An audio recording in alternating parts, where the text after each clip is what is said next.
ଉପର ପଡ଼ିଆରେ ମଧ୍ୟ ହେବ ଐତିହାସିକ ବାଲିଯାତ୍ରା। ଉପର ପଡ଼ିଆରେ ବାଲିଯାତ୍ରା ହେବାକୁ ନେଇ ହାଇକୋର୍ଟ ଅନୁମତି ଦେଇଛନ୍ତି। ପୂର୍ବରୁ କେବଳ ତଳ ପଡ଼ିଆରେ ବାଲିଯାତ୍ରା କରିବାକୁ ନିଷ୍ପତ୍ତି ହୋଇଥିଲା। ନିଷ୍ପତ୍ତିର ପୁନର୍ବିଚାର ପାଇଁ ପ୍ରଶାସନକୁ କରାଯାଇଥିଲା ଅନୁରୋଧ। ସବୁ ମହଲରୁ ପ୍ରଶାସନକୁ ଅନୁରୋଧ କରାଯାଇଥିଲା। ଆଜି ହାଇକୋର୍ଟ ଉପର ପଡ଼ିଆରେ ବାଲିଯାତ୍ରା କରିବାକୁ ଅନୁମତି ଦେଇଛନ୍ତି। ହାଇକୋର୍ଟ ସ୍ପଷ୍ଟ କରିଛନ୍ତି ଯେ ଉପର ପଡ଼ିଆରେ ବାଲିଯାତ୍ରା ଆୟୋଜନ କରିବାରେ କୌଣସି ପ୍ରତିବନ୍ଧକ ନାହିଁ। ପ୍ରଶାସନ ଚାହିଁଲେ ଉପର ପଡ଼ିଆରେ ମଧ୍ୟ ବାଲିଯାତ୍ରା ଆୟୋଜନ କରିପାରିବ ବୋଲି କୋର୍ଟ ସ୍ପଷ୍ଟ ମତ ଦେଇଛନ୍ତି।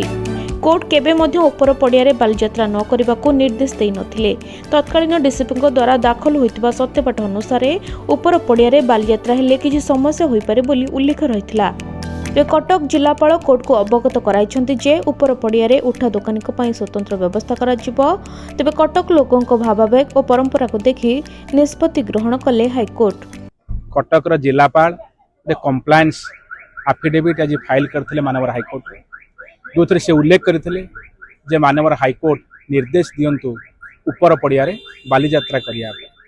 ମାନବର କୋର୍ଟ ତାଙ୍କର ଯେଉଁ ଅର୍ଡ଼ର ହେଇଥିଲା 30/10/2024 तार पढ़ा जाइथिला ताकू कौनसी जगह मानवर हाईकोर्ट मना करि नथिले अपर पड़ियारे बालीजात्रा हब नाही बोली।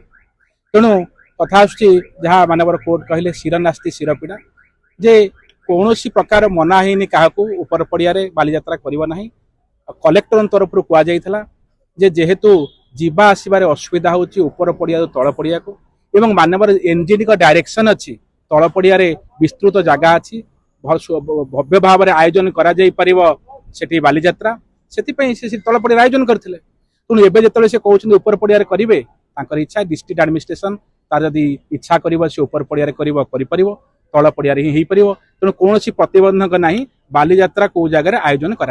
एक द्वितीय कथा आसुची जे जो जगह बालीजात्रा हम नॉइज पॉल्यूशन से जगह केमती न हम ता इनश्योर करेंगे डिस्ट्रिक्ट एडमिनिस्ट्रेशन। बुला बिकाली जो उठा दुकानी कहूँ से बसवे पानीर व्यवस्था करा किभली भाव में आवश्यक जगह जोगे दिज्व। लास्ट टाइम जहाँ एफिडेविट देते कलेक्टर एंड डिस्ट्रिक्ट एडमिनिस्ट्रेशन को दि जाता एवं इनश्योर करेंगे सेफ्टी आज वेल एज पॉल्यूशन कंट्रोल करेंगे। रास्ता घाट में जो कैंटनमेंट रोड बसिक बिकुंट दूरे दे गोटे पर्टिकुलर जगह दिज्व बुला बिकाली की उठा दुकानी की सुव्यवस्थित अनुसार बसिक जिन बिक। कटकରୁ अरित कुमार महापात्र रिपोर्ट खबर ओडिशा।